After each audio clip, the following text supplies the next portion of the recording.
we're fading out immediately. That's wonderful. Alright, so, hello ladies and gentlemen, this is Blue Maxima, and I'm here checking out Romancing SaGa 2. This is a SNES RPG recently ported to Vita and everything else by Square Enix. It's more or less a remake. They added a few extra things here and there, but it's still the same old SNES game in more ways than one.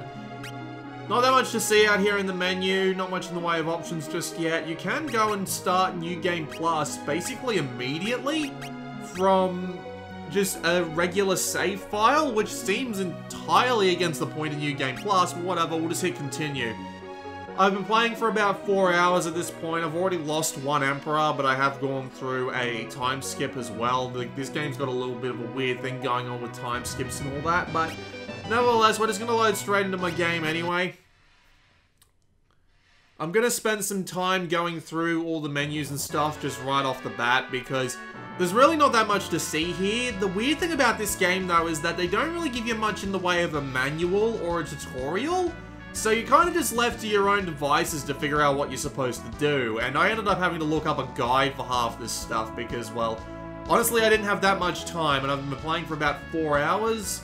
And I think I've hit a bit of a grind wall due to, well, the game design and my own silly decisions, but we'll get to that. So, if I hit the triangle button, we'll go into the menu and we can have a look at some stuff. We can have a look at everyone's attributes, which is basically how good they are with specific weapons, and you can also have a look at their 4 individual stats. There's HP, which is, you know, pretty obvious. Their LP, which is how many lives they have left. Their SP, which is their skill points, and MP, which is their magic points, and they work about as you would expect. So we've got a few different party members here. Most of them are good with swords, except for the mage. And some of them are also good with things like spears and bows. And we don't have anyone who's good with blunt force attacks or melee attacks, which isn't particularly great, but I don't see any use for melee attacks in this game. You've also got your magic level right there. If we go to our inventory, we can see that I'm holding on to a bunch of stuff, a bunch of equipment and stuff like that. Nothing particularly out of the ordinary. Equipment in this game is pretty basic. It all does a specific set of things. You can see the little descriptions of them there, and also some other items and things as well. It's nothing particularly too out of the ordinary. We can come here to our equipment, and everyone can hold up to 4 different weapons or items, and I've got basically 2 weapons on everybody, plus some balm, which is basically the game's health potions. And you can choose what weapon you want to use in battle, or whatever item you've got equipped here. But these get consumed if you use the items, so you kind of need to come back here and reapply them as you do. You've also got 4 different pieces of armor that you can put on at any one time, and you've got, well, some have 3, but she has 4. And these are all particularly different parts of the suit. Like, we've got a protective suit here, which is the whole body, but then on someone else we have the armor, the shield, and outfit to go under it. And then on our mage, we have gloves, knuckle covers, and a helmet. So, you know, it's a pretty basic equipment system. You got spells, work pretty much exactly as you would expect. They cost a certain amount of MP and do a certain set of things.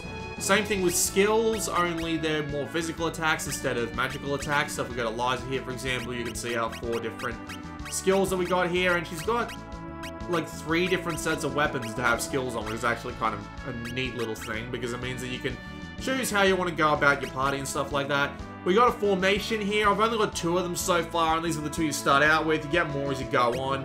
Basically, if you run into a battle or get attacked from behind, you will go into free-for-all, which means everybody has no advantages. But if we come down here to Imperial Cross, which is the thing I'm using right now, you can put your guy in the front who's the tank and he'll take more hits. The one in the back will take less hits, but the ones in the front and back are actually slower than the ones to the side, which is unfortunate. You can save at any time that you like, and, well, outside of, like, battles and stuff like that. This might come and screw you in the future, but we'll explain why that's a thing shortly. And you can change your default movement speed, but as I said before, you might want to have walk as default, because if you dash and you run into an enemy, you'll lose your formation, which might actually come back and screw you. You can also change your battle message speed, but I've played with this on fast and normal. It doesn't appear to do anything. Okay. And you can also come here to return to the title screen. Not that much to see there. So, It's got all the basic JRPG stuff. You've got a bar that you can go to try and find some side quests. You've got a item shop, weapon shop, and armor shop. And you've got the inn, which you can go to get all your SP and MP back. Notably, this game actually restores your HP completely once you've won a battle, which is a nice little thing. And it actually contributes to the game's battle system, but we'll get to that. Here, if we run around in the castle, we can actually find people. Now, the way this game works is that you play as an emperor, and the emperor can recruit different soldiers. As you can see, these guys here offer to come and join me if I go up to them. And I've already recruited my 4 soldiers. The only way you can get a new soldier in is via a time skip. This guy's fucking name is Walrus. It's ridiculous. Let me say that. Let me try this again. So, you recruit your 4 people. You can't recruit new people unless the people you have in your guard currently die.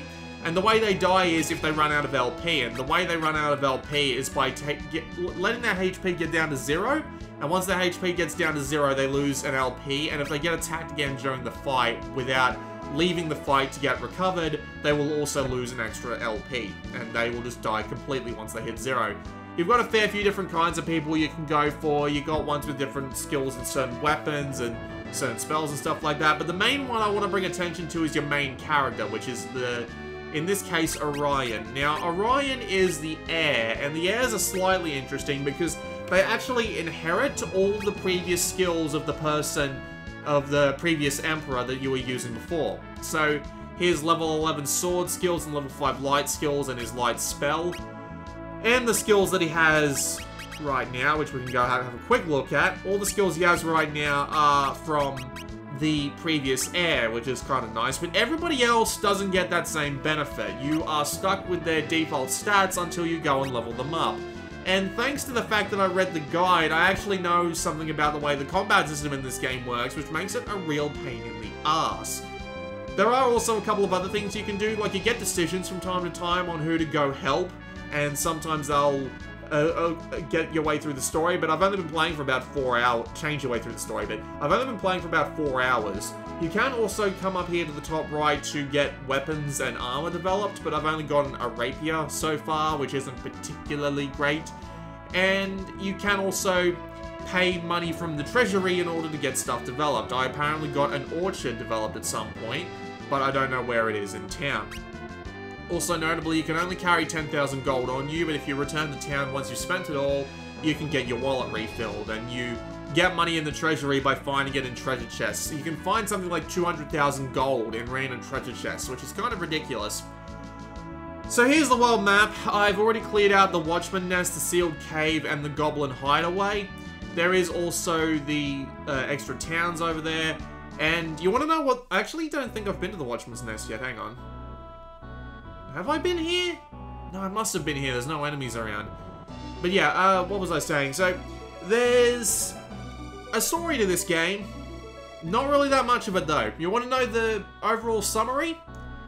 Basic general idea is, there's 7 heroes, they save the world, and then they basically turn into bad guys, and you gotta go kill them. That's pretty much the entire plot of the game so far. So, not that much, especially when you take into account that I'm just gonna do a little bit of battling here so you can see what it looks like while I talk.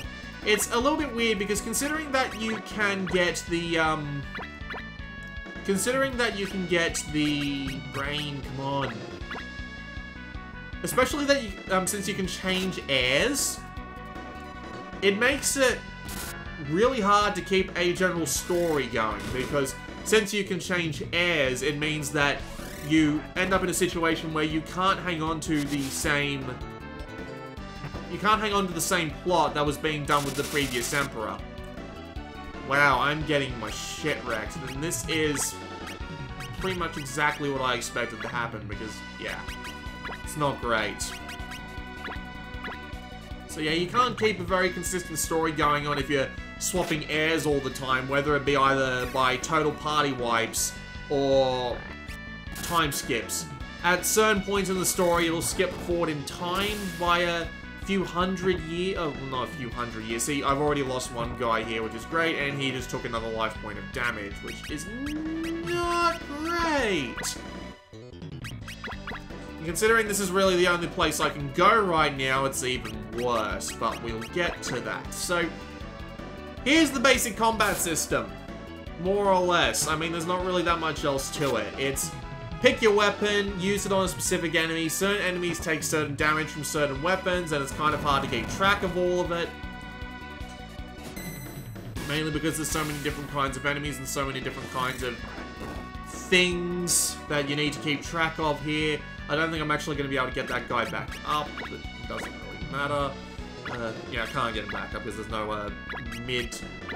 no mid-battle revival items as far as I can tell. Unfortunately, I've got 2 people affected by darkness, and now I've got 2 people affected by poison. Not to mention he just got stunned, this is really starting to annoy me. Got so many people down and out at this point, it's starting to get a little bit dangerous. But yeah, anyway, it is a really basic battle system. I like being able to have multiple weapons on multiple people, even if they're not particularly suited for it. So the way the leveling up system in this game works is pretty simple. It's kind of like Elder Scrolls, where, at least I think, judging purely by, oh dear. This is going to be a total party wipe, isn't it? It sure looks like it. Yep, there goes one, and the only person I've got left is the fucking mage.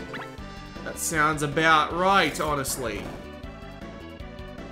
So, yep, there we go. I've lost my entire party, and now we get to see what the whole air system looks like. So we get to pick who our next emperor is going to be. I don't particularly think it matters who we pick, so we might as well just pick someone who's got good defensive traits. And we get reset back to here, to Avalon, to rebuild our entire party, once we get our stats in.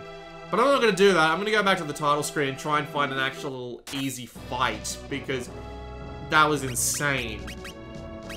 This seems to be the difficulty I'm at now. This is legit unbelievable, but again, we'll get to it. The battle system, basically, the way the upgrade system works, as I was saying before, was that it's kind of like the Elder Scrolls, where whatever you're using gets some of those tech points. Those tech points get split among everyone's used skills at the end of the fight, and they'll upgrade depending on how much you use them, and depending on just general luck, basically. You can also unlock new abilities as you go on. It's basically random, more or less, depending on your capabilities. But, yeah, it's not a particularly interesting upgrade system, and it's kind of doubled over by the fact of the way the battle system works. Now, again, I got this from the guide, because this game has nothing in the way of manuals or tutorials or what have you. But apparently the more battles you're in, the more the enemies get upgraded. Now, in a normal battle system for an RPG, where you get a game over if everyone dies or anything like that, right? Anything like that, that would be absolutely fine. But this is a game where they expect you to replace your entire party on the regular. And so I find myself in a weird position where I'm having a really hard time leveling up, because I ran away from a few fights because I'd often run into an enemy that was really fucking hard to take care of, and I'd end up in this annoying position just because of how many bloody enemies I had to run away from, that the enemies here are now really fucking strong. So I'm having some massive trouble dealing with these dudes without spending a massive amount of resources on taking out all these dudes, because, well, I kind of have to. Regular attacks just won't work very well, and I'll get killed before I can send them all out.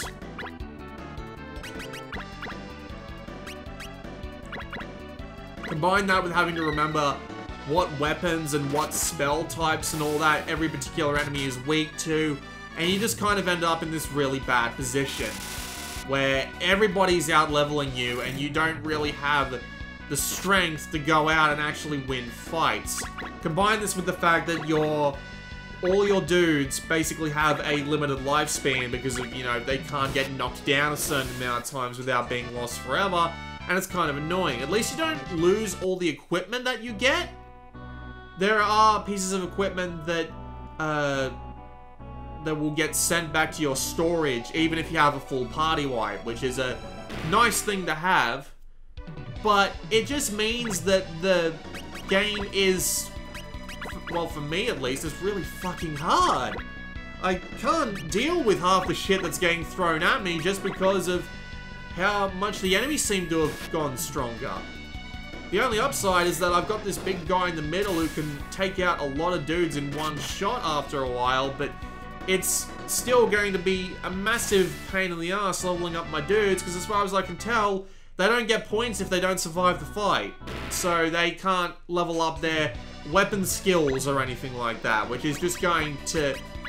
It's just going to mean that I'm stuck. I'm gonna have to spend a lot of time grinding, and I don't feel the need to do it because this battle system isn't particularly great. There are a couple of things that annoy me about it, but we've gone over most of them already, whether it be the weirdly random upgrade system, the stuff like that, but this is actually something that I want to point out. That guy up the top there used something called self-immolation, which means if I attack him, I'm going to take a massive fuck ton of damage right back. So I can't actually attack this guy without using any of my ranged attacks, which don't come very often in this game. So yeah, I basically just have to hit him from range and hope that I can deal enough damage to take him out before anyone else gets killed. And the AI will actually continue to attack. So if you end up in a position where I don't actually want anyone to attack, physically attack this bastard, they'll just go and do it anyway. And there's a couple of other things too, like there's monsters that can put your entire party to sleep in one turn as basic dudes. I might as well just get this over with. Oh no, I guess self-immolation only lasts one turn, which is annoying, but whatever. And the battle system just isn't particularly interesting, combined with the fact that you have to just constantly work on leveling up your dudes while everybody gets stronger before you, more or less, and it's just, ugh. I wouldn't have liked to have played this game for 10 hours thinking I could freely run away from fights without knowing how this all worked, because, seriously, I would have run away from a lot more fights if I'd known that I could, but now I've got the reason to stick back and just stick back into fights and make sure that I actually, you know, go through them and try and win them and all that. It's just kind of frustrating, honestly, more than anything else.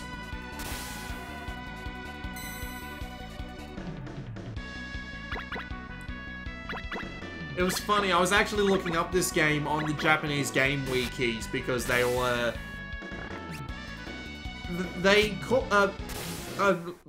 try it again. I ended up looking up this game on a game wiki in Japan just because I was looking up random Japanese games at the time, and this just came up in the middle of it. And they called it something called a Susume game, which is actually the Japanese translation for squid, which is odd. But the basic general idea of a Susume game is that it's hard until you get used to it, and then it's apparently good. At least I think that's what the idea is based on my research. And, well, personally, I don't really want to put in the time because I'm not particularly interested after 4 hours of game time. I am just not particularly interested. The battle system is, I mean, it's pretty basic JRPG, but it's not particularly great. It's got a bunch of things that I just find absolutely atrocious, like everybody leveling up no matter how much you, like, run away from battles, and the fact that you have to replace your dudes while they just continually get stronger just seems like an absolute insane thing to do to me. The complete lack of story due to the way the generational system works, and the generational system isn't actually that interesting when you think about it. I mean, it's basically just a protagonist with a little bit of story fluff on top, at least gameplay-wise. And considering the story so far has been, these good dudes have gone bad, go kill them, with not that much else going for it. I mean, I know it's a SNES RPG, and you gotta kind of try and give them a little bit of... You gotta give them a little bit of leeway, considering this is literally a game from, like, the early 90s, I think. I think this game is just slightly younger than I am, which is a little bit odd to think about, but there you go. I have to actually go back and heal my guys up, but the problem is if I go back and heal up, every one of these monsters respawns. So I just have to either try and run past them, which will probably result in me... Good God, right. Well, I know this is the right way to go, because there's never that many monsters around the wrong way to go. But yeah, so the problem with... There is the secondary problem of me basically being too weak to do anything, because basically the whole thread of what I have to do in the game up to this point, it's more or less either go through this dungeon here and kill a bunch of dudes, or try and penetrate a gate in the Canal Fortress in order to... I actually have to go back up. No, I don't actually. There's an inn down here. I can go to it. But, the whole idea is that I have to either try and get through a gate, which seems to be stocked by people I literally can't beat at this point. I went and tried. I saved and I went and tried and I failed. So I can't do that. Or it's go through this fortress here and try and take out this big slime dude, and even then I think I still need to get through the fortress in order to proceed through the game, so... It just... I'm sorry, I'm not feeling it. I'm really not.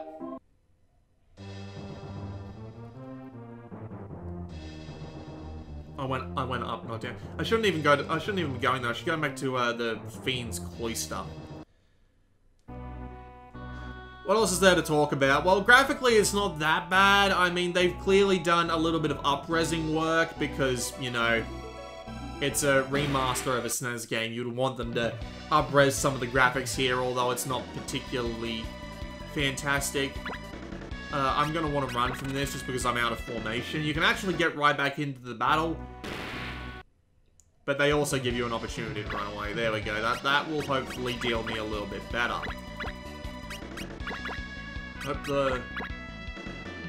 God knows I hope the longswords are good here. Yeah, they ought to do the trick. The music, however, doesn't seem to have gotten the same treatment the graphics did. I mean, obviously there's some SNES graphics going on here, but at least the backgrounds and the tiles on the game look nicer and all that, but... Yeah, gotta say, not particularly a fan of the music, just because it seems to be pretty damn snazzy. And it just doesn't sit with me right, honestly. Not particularly a fan of it.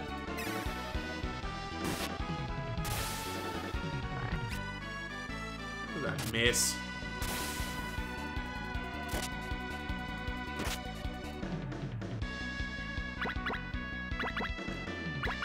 And something else I want to point out is the writing. Now, the translation is a little bit odd. A lot of the characters are... Well, a lot of the people, like NPCs and stuff that you meet, are very dull and have very strange one-liners. And there's also some weird name things going on. Like, for some reason, the first of the 7 bad dudes that you have to beat is called... And I don't know if I'm pronouncing this right. Kzinzi. K-Z-I-N-S-S-I-E. It's kind of like Kizzy from Saints Row, but meant to be taken entirely seriously. Which is really fucking strange. I don't know what the deal is with that, but it's there. And as you can see, these dudes are back too, so... I just ran into him, which means I've lost formation, and I have no idea what that dude on the bottom there is like, so let's just back out. Yep, still had to fight him anyway. And it's a completely different set of enemies, because that's a thing that actually happens in this game for some reason. I'll just get the mage to defend herself. It's also kind of hard to keep track of all your dudes, especially in this little weird screen here. it'd be nice to have like a little thing that'd pop up that says something along the lines of, why is he attacking that? I'd much prefer to be attacking that dude up front there, but no, apparently not.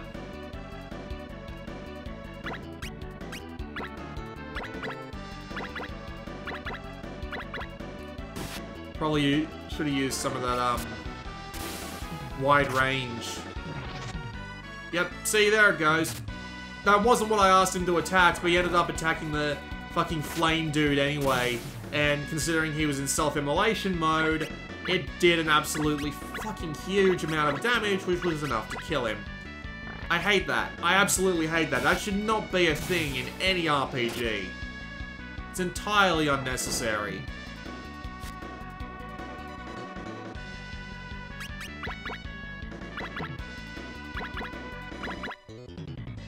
Yeah, overall, I'm not that big of a fan.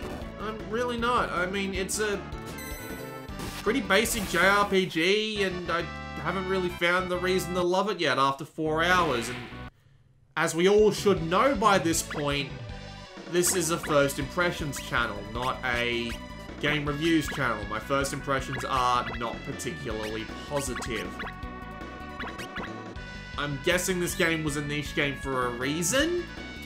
Possibly? I find it hard to enjoy it. I wish it had more... I know it's a bit weird to ask for more tutorials, but the game doesn't even come with a manual. Like, even the little manual thing out in the live area, which you can't actually access in the game, by the way, so I'm not going to show you it now because I'd have to close the game. For some reason, that doesn't have any game information in it whatsoever. There's... I wish the battle system was slightly more interesting. I wish there was a better story to it. And and some of the ways that the mechanics work in this game, like enemies just constantly getting stronger while you have to replace your party from time to time, which is something you have to do even if you don't die, by the way. And just all of these little things are just driving me mad. And I was like, do I have to put in all the effort to go through all of this stuff? I'm gonna have to heal him up in order not to lose the fucking life point. Do I really have to play this game anymore? When I was looking at my clock, I was thinking to myself, do I have to play this? Or can I just be like, you know, I spent 4 hours, I'm good. I know what the game's looking like to me right now. Let's just call it there. And that's pretty much what I decided to do. So...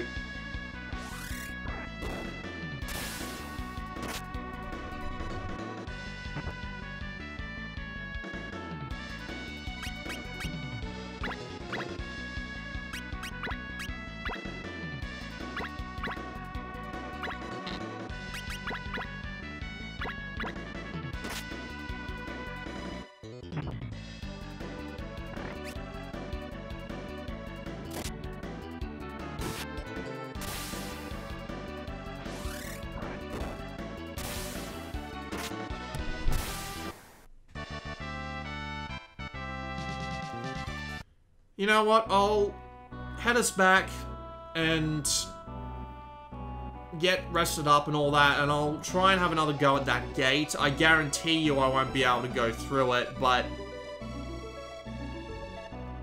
I'll give it a shot anyway.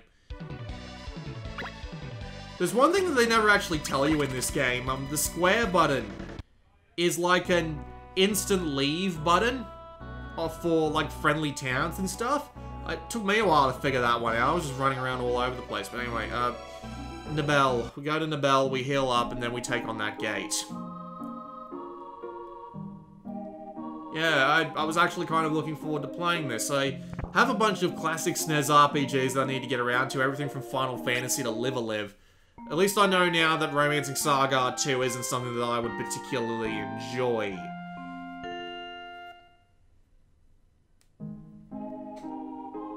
Anyway, away we go. Hit the square button to get back to the map. Apparently, there is a lot of map to explore in this game. Yeah, Canal Fortress.